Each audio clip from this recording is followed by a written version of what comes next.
welcome everyone to today's talk on the ADRIA Research Fund. Before I begin, I'd like to pay my respects to traditional owners of the land we're on, wherever you may be, and also pay my respect to Aboriginal elders, past, present, and emerging, and to acknowledge the presence of special guests.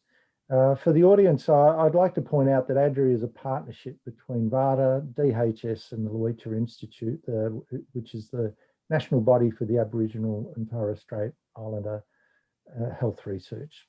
And therefore, I'd like to warmly acknowledge the presence of Pat Anderson. She's the chairperson of the Luicha Institute, and Janine Mohammed, who we'll be hearing from shortly. I'd also like to welcome Melissa Arduka, who's just come on screen as she's one of our colleagues and a Director of Alcohol and Drug Policy at DHHS. So please note, today is a launch and it provides some general information. We know you're going to have questions and you'll be able to ask some of these questions through a Q&A function on your screen. And also answers will be made available through the ADRIA Frequently Asked Questions site, which is on the VADA website. You'll also be able to email directly. If you go and look on our VADA website under ADRIA, there's contact details for sending through questions. And these will be made available to all contenders for research. So just a little bit about VADA. VADA is the non-government peak organisation representing publicly funded alcohol and other drug services in Victoria. There's approximately 100 funded alcohol and other drug services of different sizes across the state. Depending on how you count it, there's approximately 100. We look for the definitive answer, which we'll have one day. And VADA aims to support and promote strategies that prevent and reduce the harms associated with alcohol and other drug use across the Victorian community. A little bit of historical context about how ADRIA, which stands for the Alcohol Drug Research Innovation Agenda, came about.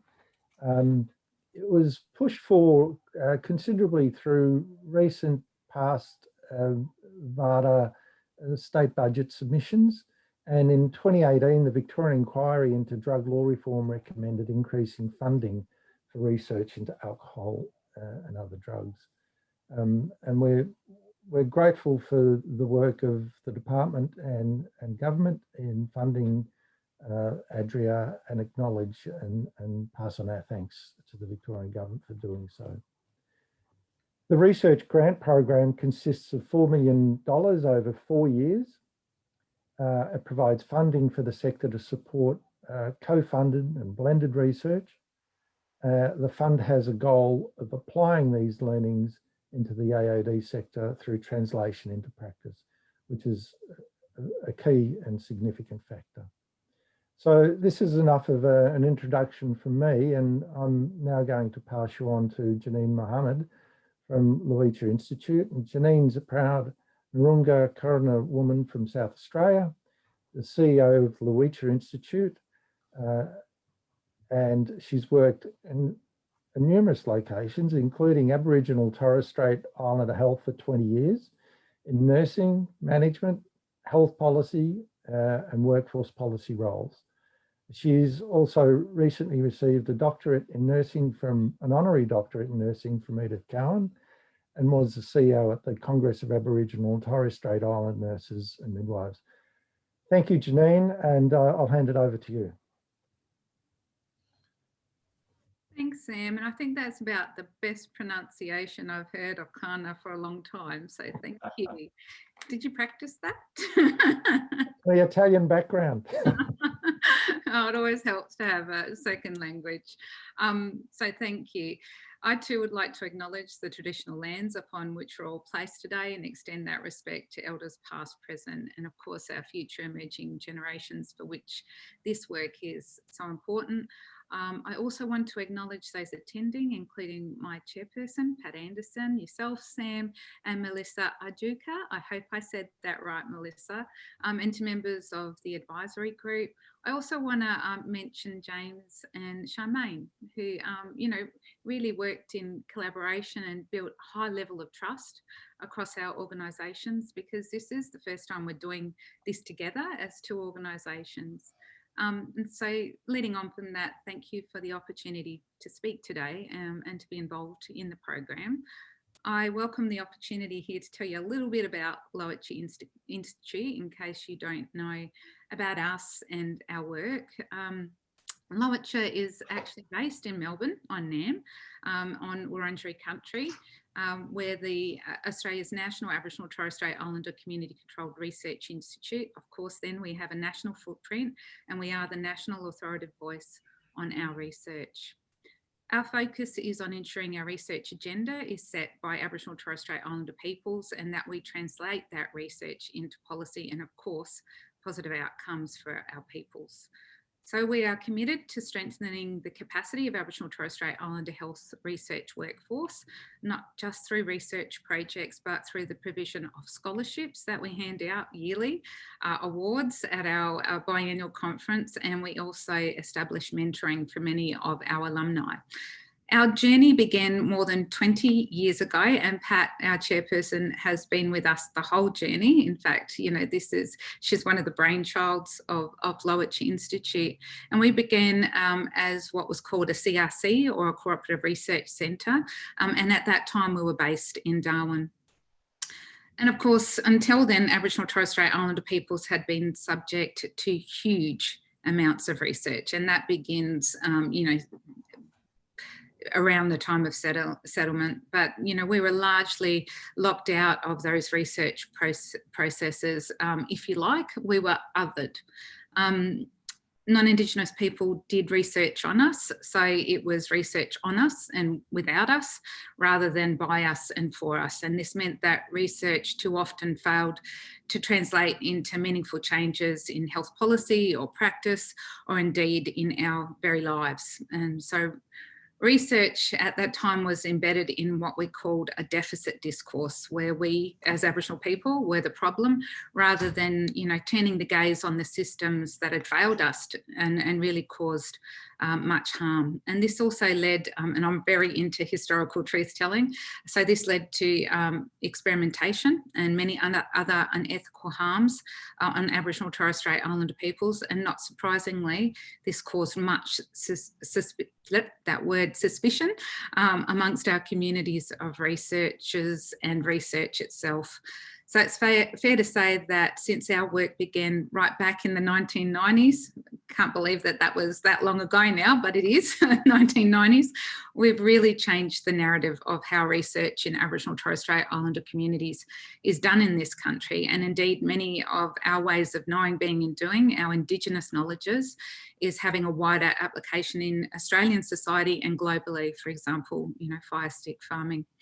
And we were privileged in 2010 when Dr. Lowacha O'Donoghue allowed us to name the organisation in her honour. And I'm sure many of you have heard about Lowacha O'Donoghue, but if you haven't, I'd encourage you to read her authorised biography, which has just been released. So you can buy it at Big W, Kmart, all of those, major department stores, you can source it.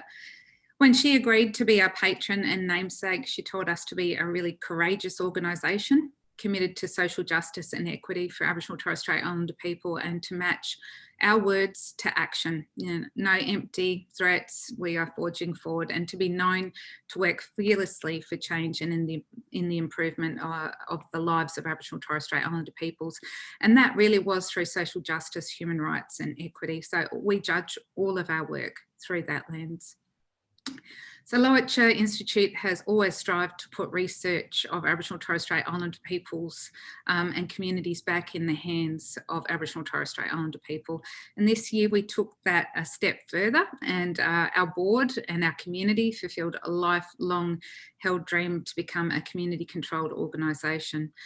So this change that has occurred allows us to privilege our peoples. When it comes to allocating research funds, we will ensure that Aboriginal and Torres Strait Islander people drive our research agenda more strongly than ever. At Lowacha Institute, our priorities are for research to be led by Aboriginal and Torres Strait Islander peoples, to do research that Aboriginal people want done, and to grow and strengthen the Aboriginal and Torres Strait Islander workforce in health research. And of course, to deliver knowledge translation. So our research leads to policy that positively impacts the lives of Aboriginal and Torres Strait Islander people. And with all that in mind, we're therefore very pleased to be a part of the Alcohol and Drug Research Innovation Agenda, ADRIA, and I hope I've said that right. I was laughing before we came online that my South Australian, yes, don't hold that against me, accent might have got that wrong. So that process here in Victoria. And we thank BARDA and the Victorian Health and Human Services Department for the invitation to administer the Aboriginal and Torres Strait Islander Grants Program within the overall ADRIA funding. And we welcome their recognition of how important it is for these sorts of programs to be led by Aboriginal and Torres Strait Islander researchers that reflects our priorities in Aboriginal and Torres Strait Islander communities and of course community controlled organisations. I'm just going to put my screen up a little bit so I can see what else I need to talk to you about. So our research team, and I'm sure I can answer some of these questions online after, will outline and promote more details about the grants in the coming weeks and months to the Victorian Aboriginal communities. The process will embed our tried and tested approach to research commissioning, and this process is decolonised and ensures buy-in from the communities right from the very start.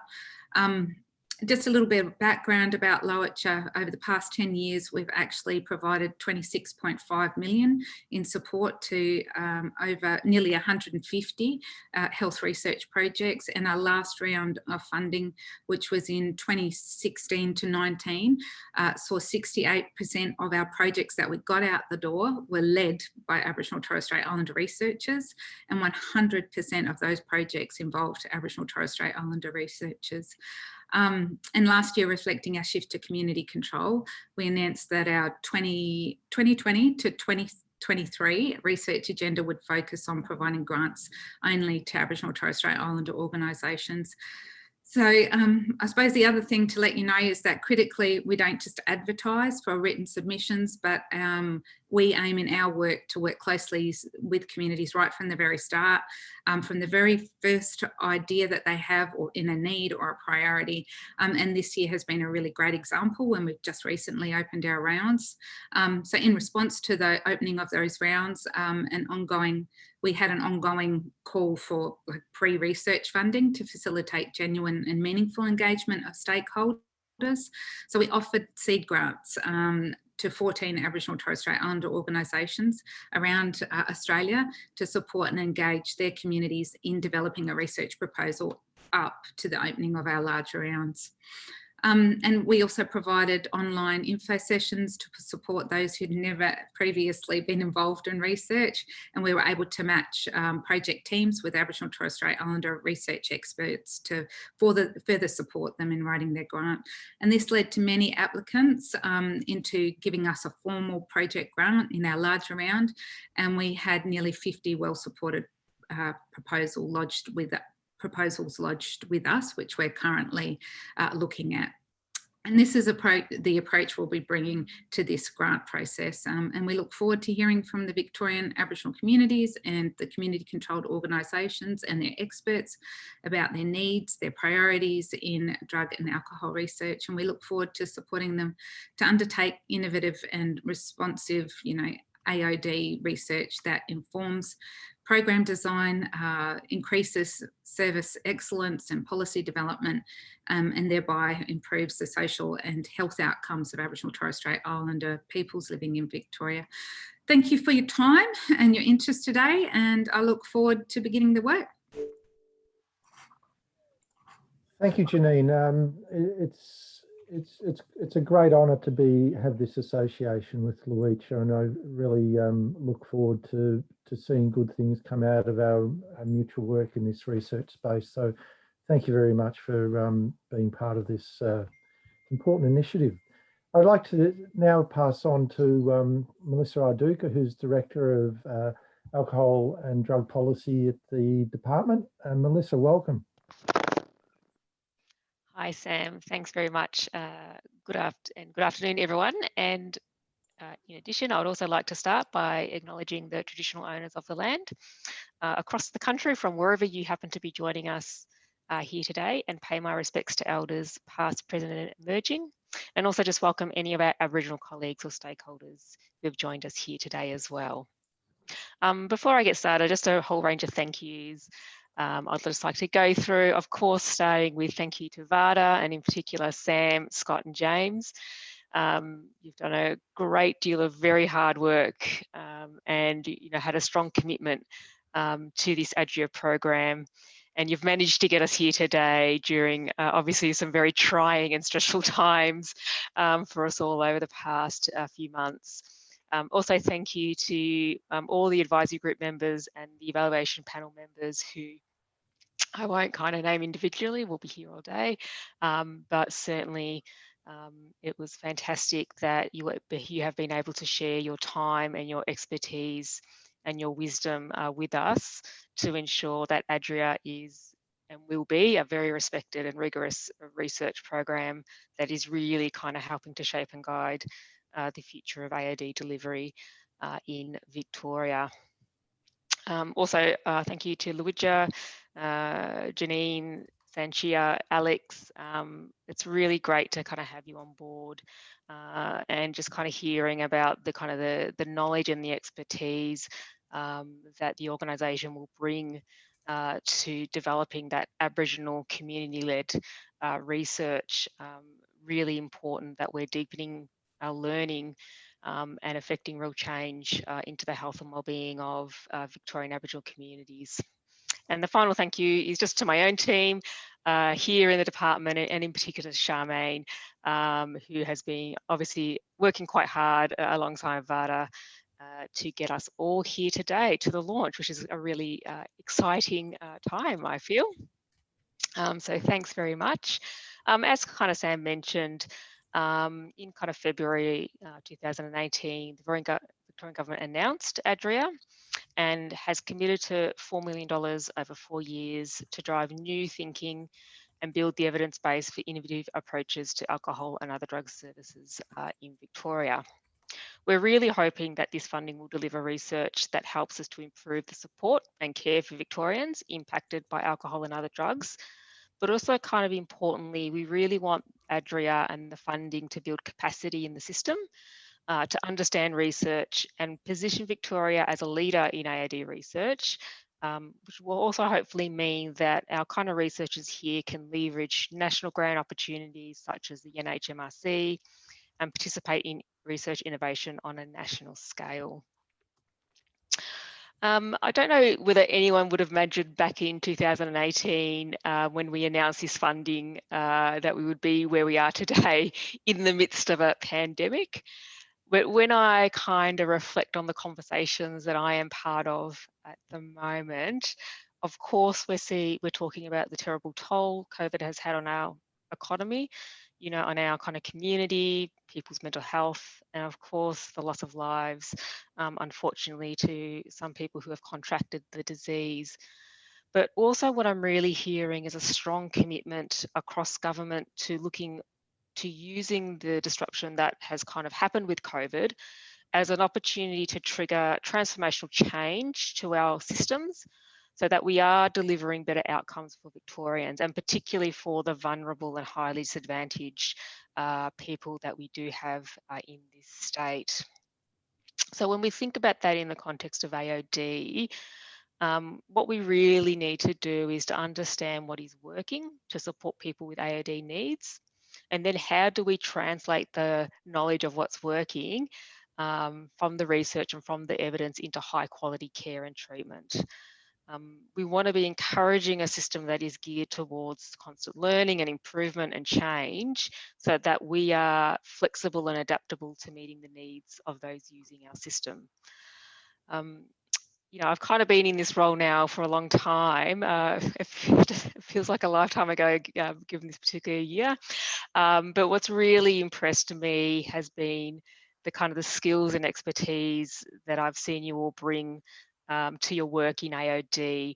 And what I'm really hoping ADRIA will let us to do is to harness that kind of knowledge that is already sitting out there, and in using that knowledge to ensure we are delivering those kind of better outcomes for Victorians. So this is really our kind of first step in the direction. We know there's kind of a long road ahead of us, but helping to embed and develop research in our sector as kind of inclusive and person-centered and kind of outcomes focused. Just echoing the strong importance as well of the Aboriginal research program component that Luija will be running. So we have dedicated 25% of funding to target kind of that impactful research that is improving the health and wellbeing of Victorian Aboriginal people and the communities affected by AOD. As with, unfortunately, a lot of other areas in health, Aboriginal Victorians are still disproportionately impacted by AOD harms. And we really need to be doing more to understand what we need to do to help improve the outcomes for Aboriginal community. And of course, the best way we do that is to actually listen to community itself, understand from them what is important for us to look at and what they see as the kind of solutions to those issues. So I might just leave it there.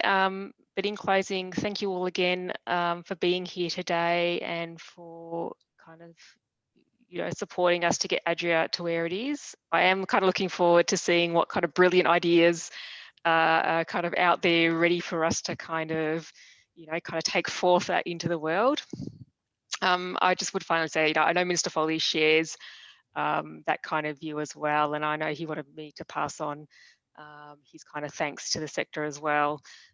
He unfortunately couldn't be part of today. He's obviously taking on a new portfolio in health, and he's still dealing with getting his head across the that minor issue of COVID that he's taken on responsibility for.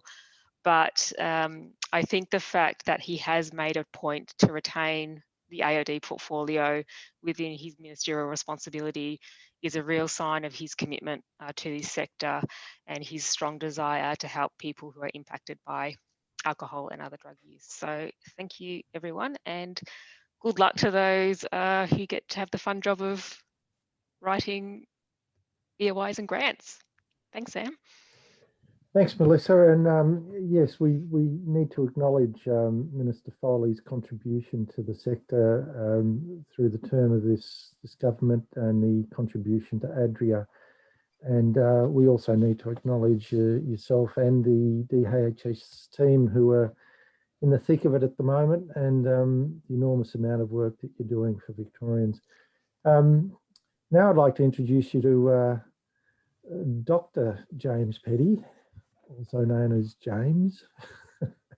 But James has done the bulk of work in putting together much of the paperwork that you'll see, and the flow and ebb of how ADRIA will get rolled out. Of course, we've had an advisory committee advising us, but James has really been building this plane in mid-flight as we've been moving forward. So James, over to you. Thanks, Sam, and thanks for the lovely words of Janine and Melissa as well. So welcome everyone to ADRIA, to the launch of ADRIA, sorry. Now I'm getting my pronunciations mixed up. I'm catching the South Australian twang. So we're very excited to launch it today. So thanks everyone for joining us. So today I'll be providing a broad overview of the program. Obviously there's lots of detail and kind of nitty-gritty bits and pieces that we won't be able to go into sufficiently today. So this is a broad overview of the program. And for that nitty-gritty detail, you will need to visit the website and read the guidelines. But as Sam said, please submit questions via the Q&A function or the online function. We won't be answering them live today because there'll just be too many to get through, I imagine. but we will be issuing a formal response to those questions in the coming days. So, and we'll do that via we'll put an update on the website, as well as doing that via the ADRIA mailing list, which I'll be showing you, providing the details of how to join. So I'm just going to share my screen, which I should have done at the start.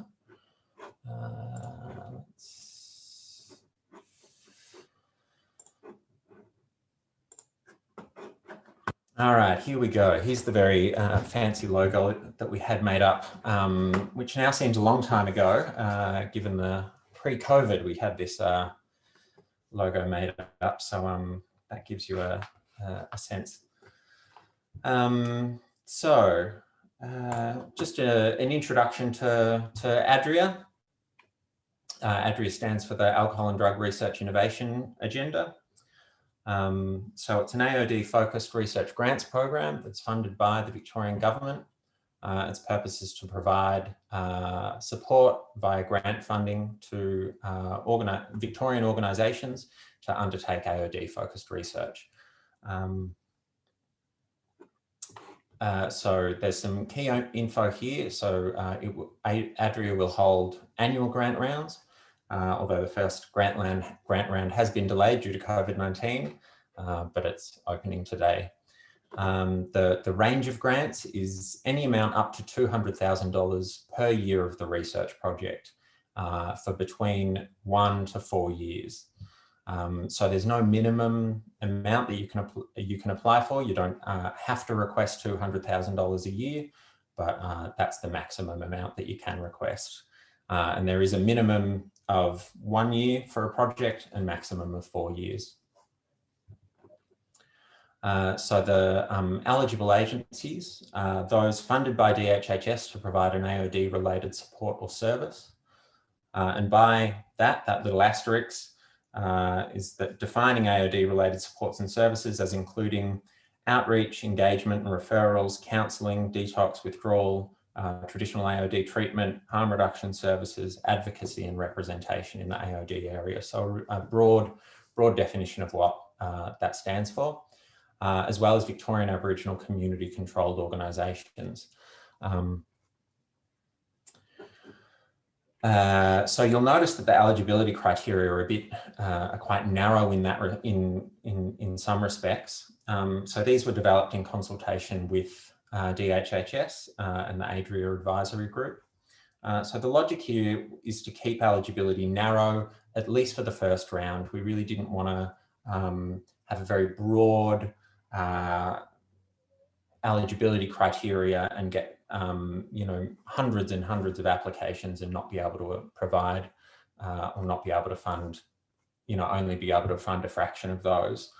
And because it's the first time that I'm running something like this, and the first time VADA is as well, we wanted to keep the first year, I guess, fairly defined and narrow to see what comes in and allow us to gauge some of the interest and appetite and then review those eligibility criteria for the second round. So they're the eligible agencies for the first round.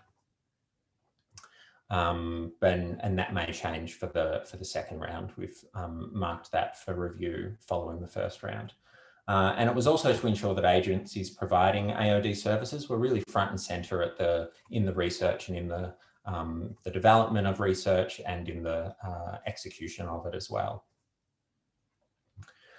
So there's a two-stage application process. The first is the expression of interest, shortened to EOI. And this is what's opening today. So the expression of interest page on the ADRIA website is live and you can start preparing your application. So expressions of interest are open to all. Anyone can submit one, or anyone from an eligible organisation can submit one. And then the EOIs will be reviewed, and successful EOIs will be invited to submit a full application. So we wanted to do that two-stage application in order to avoid organisations, putting a lot of time and effort into a just a single application and then not getting it. So that the expression of interest is quite short and fairly brief, and the full application is much more extensive. So I'm just going to go through a few more things. So one is the research agenda. So this was the research agenda, which is available on the website, on the ADRIA website, is kind of sets out and frames the research agenda for ADRIA. And it's broken down into three areas: purpose, principles, and priorities. And they kind of start out broad and get narrower. So the purpose is the general purpose, which you can read there. The principles are then the kind of underpinning ideas that are driving ADRIA, and those principles are inclusive, person-centered, outcomes-focused, evidence-informed, and innovative. And in your applications, you will need to demonstrate your proposal's alignment with at least some of those principles.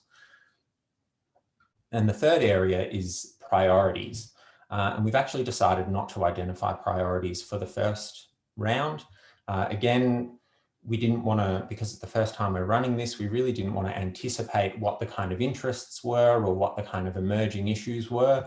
And that was especially the case with COVID-19. You know, we were kind of setting this research agenda really, or developing it at the start of the year. And at that time, who would have guessed that Victoria would have had a second wave and gone into a second lockdown. So yeah, we really didn't want to kind of close off any avenues for research or anticipate what was going to be important issues. So we haven't identified priority areas for the first round, but in the second round, there will be priority areas identified. So in lieu of priority areas, we have, and this is available in the program guidelines that are available on the website, we've just, I suppose, provided some areas or some examples of areas of research that might be funded under ADRIA. So this is not a definitive list. It's not restrictive or definitive in any way. It's just really an indication. So ADRIA grants are available for research in areas including, but not limited to, the following. So I will just leave those up for a moment for you to view. I won't read them all out. So again, yeah, not a definitive list, but examples of research that will be relevant to ADRIA. And I just had the thought, I'll send this slide pack around as an email to everyone that's registered for this webinar, as well as everyone that's already signed up to the ADRIA mailing list. So everyone's got a copy of that. So here we have a picture or a picture of the grant timeline that we're operating to. So here, 21st of October, official launch of ADRIA, and expressions of interest are open. So expressions of interest, the portal is live on the website. Now, on the 30th of November, pardon me, the expressions of interest will close. Oh, pardon me. My tea went down the wrong hole. Expressions of interest will close on the 30th of November. So that's around about 6 weeks for potential applicants to prepare their expressions of interest. And again, the expression of interest form is fairly short. It's not extensive, and it's not asking for really minute granular detail. Then we're hoping for a really quick turnaround in evaluation of those expressions of interest. So aiming to notify successful applicants by the 18th of December. And then that gives a really long period for development of full applications, which will be due on the 1st of March. So, you know, you can, successful EOIs can take their, you know, go on to Christmas break, celebrating their success, and then start having a think about their applications in the new year and have a few months to prepare it. At the same time, unsuccessful applicants don't spend their Christmas break wondering whether they've been successful or not. And so then the aim is to have the panel recommendations finalised and sent to DHHS. DHHS and the Minister will make the final determination of what gets funded, and then around April, sorry, I should have updated this. This should read April or May, the funding will be allocated. All right, so some other considerations for ADRIA. The first is that research partnerships and multiple sources of funding are strongly encouraged. So projects that are already funded or have already been provided with grant funding or other sources of funding are definitely eligible, as long as the research component isn't complete, or applicants that want to combine an ADRIA grant with some other sources of money and apply for some other sources of money, or some in-kind support through a project partnership. All of that is really, really eligible, and we really strongly encourage that kind of partnership. And so that's where, I guess, some of those non-eligible organisations can really get involved. So your research institutes, your universities, and some other organisations that fall outside of that eligibility criteria can get involved in ADRIA and access ADRIA grants through partnerships with eligible organisations. The other point is, as Janine mentioned, that there's a dedicated funding stream for Aboriginal and Torres Strait Islander AOD research that will be managed by Lowicha Institute. Again, the detail is in the detail around this is in the guidelines, and Lowicha Institute will be issuing their own information about this in due time. But just to be clear, that doesn't mean that research relevant to Victorian Aboriginal communities is not eligible to apply through the broader stream. Those projects are eligible to apply through the broader stream, and when we receive them, we'll work in close consultation with Lowicha Institute about that. So Aboriginal AOD research is eligible through both streams. Just a note on ethics.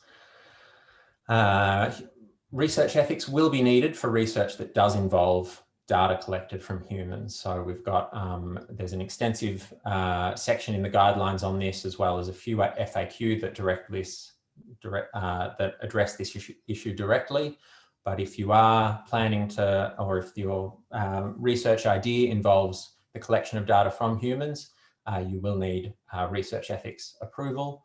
So that should definitely be taken into consideration in your in the preparation of timelines, of your budget, of your research design, as well as in terms of your partnerships. So, for example, if you're if you're an organisation that really doesn't have that experience in the research ethics application process of obtaining ethics approval, then it's probably a good idea to partner with an organisation or a researcher that is more experienced in that, because research ethics is a really great process. It's a really important process, and a few of the things that Janine mentioned earlier are why research ethics is really, really important.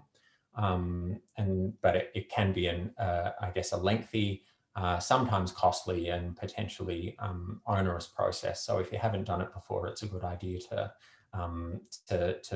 try to get some of that experience and expertise. And the final note is that program guidelines and frequently asked questions are available on the website, which you can visit. The website is here. You can also sign up to the ADRIA mailing list by emailing your name and the name of your organisation to adria@varda.org.au. And for inquiries about the Aboriginal and Torres Strait Islander funding, you can contact grants@lowicha.org.au. Okay, I'm going to finish up here. I'll leave this slide up so people can get the contact can write down the contact info. And just remember, I'll be preparing that, pardon me, the slide pack and send it around to everyone who registered for the webinar, as well as everyone that signed up to the mailing list. So finally, I'd just like to say thank you to DHHS for this opportunity, and especially the work that Melissa and Charmaine and that others at DHHS have put into this. Thanks to our advisory group and evaluation panel members, some of whom will be in attendance today, who have just put so much work and effort and time into this, and not only provided a lot of guidance to VADA specifically, but to me personally as well in terms of my work on this, and it being a really steep learning curve. So I really appreciate the advisory group and the evaluation panel and the care and time that they've put in. As well as thanks to Janine, Sanchia, Alex and others at Luigi Institute who have been really helpful and really great to work with, and really look forward to working with you on this in the future. So I'll throw back to Sam. Okay, thank you, James. Well done. Pay rise next week. No, I'm joking. Thank you. Thank you so much. I've noticed some questions coming in.